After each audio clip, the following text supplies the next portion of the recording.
citizens. Depuis l'attaque brutale lancée par The le brutal président attack Poutine launched by contre President l'Ukraine Putin le 24 against février, Ukraine on February les forces 24th, russes the bombardent Russian Kiev, forces have assiègent been les shelling villes Kiev, les plus have been importantes du taking pays. the main cities of the country Des centaines de by civils assault. ukrainiens Hundreds of ont d'ores et déjà été Ukrainian tués. civilians have been killed. Des femmes et des enfants Women, ont children été tués encore ce jour. have been killed even today.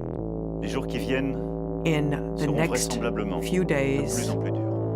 Cette guerre n'est pas un conflit entre l'OTAN et l'Occident d'une part et la Russie d'autre part, comme certains peuvent l'écrire. Il n'y a pas de troupes ni de bases de l'OTAN en Ukraine. Ce sont des mensonges. La Russie n'est pas agressée, elle est l'agresseur. Cette guerre est encore moins, comme une propagande insoutenable voudrait le faire penser, une lutte contre le nazisme, c'est un mensonge.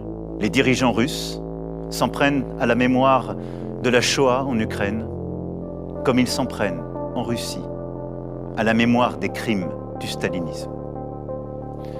Cette guerre est le fruit d'un esprit de revanche, nourri d'une lecture révisionniste de l'histoire de l'Europe, qui voudrait la renvoyer aux heures les plus sombres des empires, des invasions, des exterminations.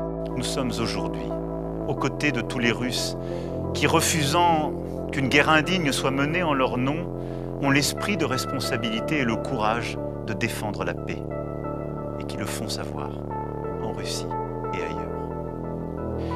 J'ai aussi choisi de rester en contact et resterai en contact autant que je le peux et autant que c'est nécessaire avec le président Poutine, pour chercher sans relâche à le convaincre de renoncer aux armes, pour aider autant que la France le peut dans le cadre des pourparlers en cours, et pour prévenir la contagion et l'élargissement du conflit autant que